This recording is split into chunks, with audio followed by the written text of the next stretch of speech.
Hello, excuse me. Hello, welcome to today's video blog.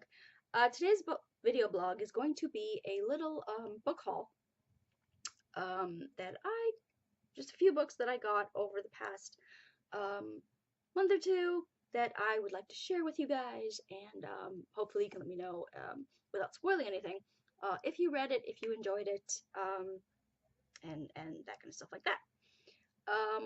The first one is a classic novel that I always wanted to read because I really want to see the movie with the late James Dean. And it's East of Eden by John Steinbeck, and it's a classic novel. And I believe it's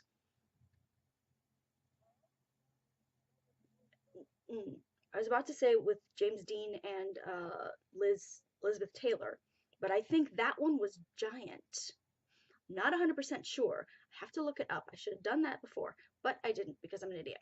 But East of Eden, John Steinbeck. And I thought I'd read you guys like the blurbs in the back, just cause.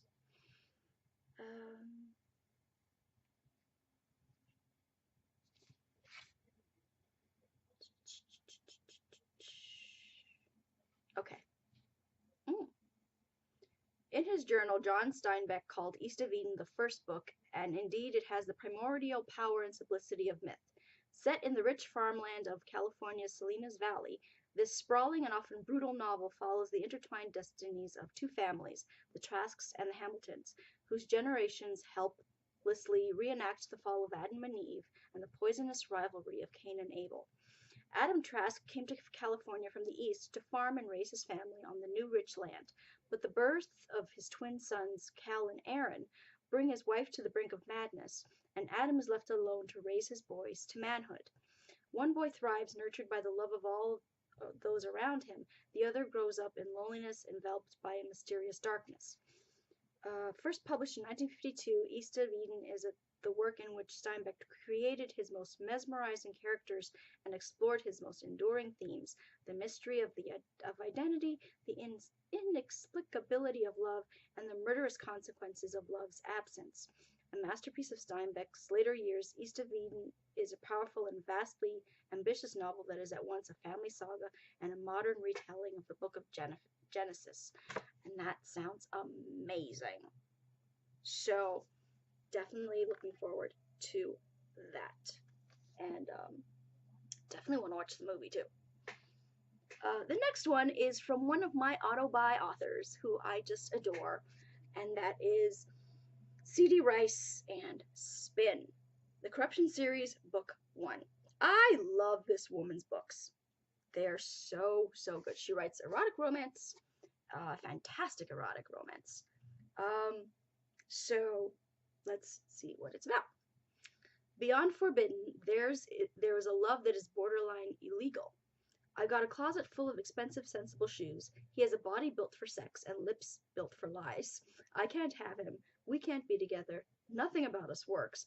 But like an addiction, he's pleasure and death in one perfect, stunning package. She's infected my mind and body. I'd swim an ocean to have her. I'd fight armies. I'd burn cities, and I might have to. Their love would be their salvation and their destruction.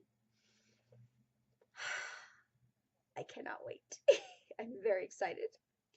So, there's that one. The next one is another sort of family saga-ish type, and that's Karen White's The Lost Hours, which I've heard about from the sister of from a friend of mine, whose sister, who is also a friend of mine, Becky, has a YouTube channel here. But this one I heard from her sister, Laura, and it's Karen White's The Lost Hours. And it's another sort of family saga-ish type, which I adore those. Okay, Karen White returns to the Low Country with a gripping tale of family secrets, fate, and forgiveness. Every woman should have a daughter to tell her stories to, otherwise the lessons learned are as useless as spare buttons from a discarded shirt, and all that is left is a fading name and the shape of a nose or the color of hair. The men who write the history books will tell you the stories of battles and conquests, but the women will tell you the stories of people's hearts. Surviving the tragic accident that killed her parents has always made Piper Mills feel invincible. That is, until fate strikes again, and a near fatal fall from a horse destroys her dreams of becoming an Olympic equestrian.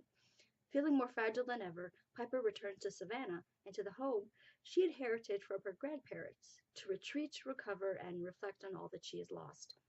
It's during her recuperation that Piper discovers a secret room and torn pages from an old scrapbook that allude to a tragedy in her grandmother's past. Determined to untangle the mystery, Piper tracks down her grandmother's childhood friend, a woman named Lily, who clearly knows the truth and the dark secrets hidden in the house.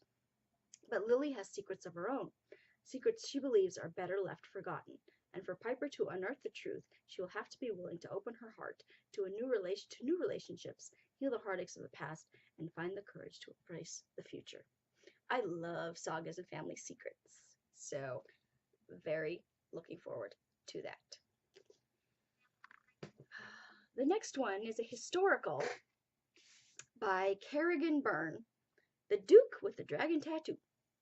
And there's no insert cover, shamefully though.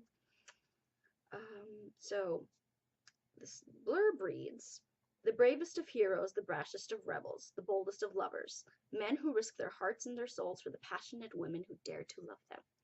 He is known only as the Rook, a man with no name, no past, no memories. He awakens in a mass grave, a magnificent dragon tattoo on his muscled forearm, the sole clue to his mysterious origins.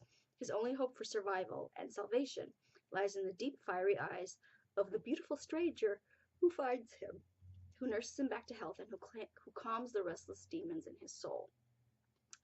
Lorelei will never forget the night she rescued the devilishly handsome dark angel in the woods. You wouldn't forget that. After he went away, he took a piece of her heart with him, leaving Lorelei to return to her lonely life with her cruel brother. Oh. But now, after all these years, the Rook has returned! Like a phantom, he sweeps back into Lorelei's life and avenges those who wronged her. Hell yeah! But can she believe in a man who's been branded a rebel, a thief, and a killer? And can she trust herself to resist him when he takes her in his arms? Yes and no. So that's Kerrigan Byrne's The Duke with the Dragon Tattoo. Next, we have Jane Green's Swapping Lives. And, okay, so let's go to where am I? Okay. What if a successful single Londoner and a comfortable Connecticut mother of two were to walk in each other's shoes for a month? Excuse me. Vicky Townsley is the director of Poise magazine, and lives a glamorous London life. She has everything she wants except marriage, children, and a house in the country. Amber Winslow has a stone mansion in Connecticut, 2 kids, and a nanny, but she hasn't found the fulfillment she'd expected from being a wife and a mother. When she spots an intriguing contest in Poise, Amber never expects to be picked. A must-read for every modern woman who's ever considered The Road Not Taken. Swapping Lives is a warm and realistic chronicle of 2 women who do more than wonder if the grass is greener on the other side of the Atlantic. So that's pretty interesting. I remember watching a miniseries with Stephanie Powers, I think it was, and it was twin sisters who switched lives, and I believe it was based on a Sandra Brown novel, I think, and I really enjoyed that. So this, I don't think there's any murder in it like there was in the Sandra Brown book, because I think she always has like some thread of suspense in her books. But I'm really looking forward to this one. And that was Jane Green's Swapping Lives. The next one seems like a historical, somewhere in France, a novel of the Great War, and it's set during World War I. Devonshire House, Piccadilly, London, Monday, 26th of March 1917. Dear Miss Ashford, further to your interview with Dr. Chalmers Watson, I am pleased to offer you a position with the Women's Army Auxiliary Corps. You have been assigned the grade of worker and will be attached to the Motor Transport Division in France. Excuse me. after you complete your training at our facility in Shorncliffe, Kent. Your pay will be 35 pounds? Shillings. Yes, 35 shillings a week, including accommodation, with a weekly charge of 12.6 deducted for food. You are requested to report for duty on Monday, the 2nd of April, at the WAAC headquarters, the Connaught Club near Marble Arch. From there, you will be provided with transportation to Kent. Enclosed is a list of required clothing and personal items, as well as details of the uniform provided by the Corps. Kindly respond by return post to advise me if you intend to accept this position with the WAAC. So, it's a woman who ends up working for the Women's Auxiliary Corps during World War I.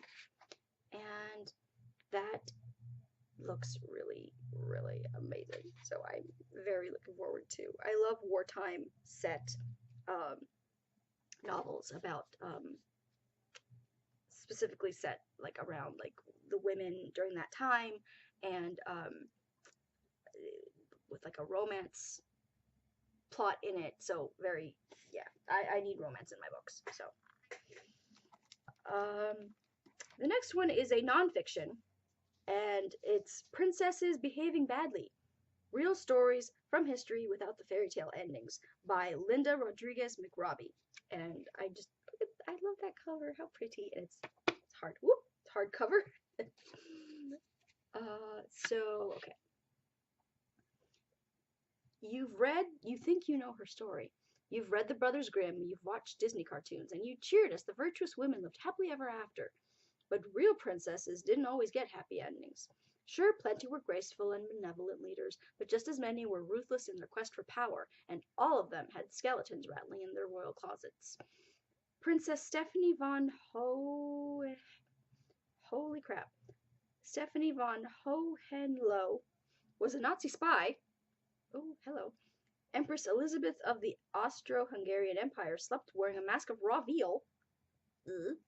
Princess Olga of Kiev slaughtered her way to sainthood, while Princess Lakshmibai waged war on the battlefield, charging into combat with her toddler son strapped to her back. Princesses Behaving Badly offers true tales of all these princesses and dozens more in a fascinating read that's perfect for history buffs, feminists, and anyone seeking a different kind of bedtime story. I'm so looking forward to that! Oh my god! So, yeah, that looks awesome. And so that is the end of this week's video blog. I hope you enjoyed that. I think I'm going to keep with the book haul thing, like reading the blurbs and stuff, as opposed to just like showing you the title and the cover, and because I think that's more interesting. So follow me on Twitter at twitter.com/authorejamie. Like my Facebook page at facebook.com/authorejamie. Excuse me. And I will talk to you guys next time. Bye!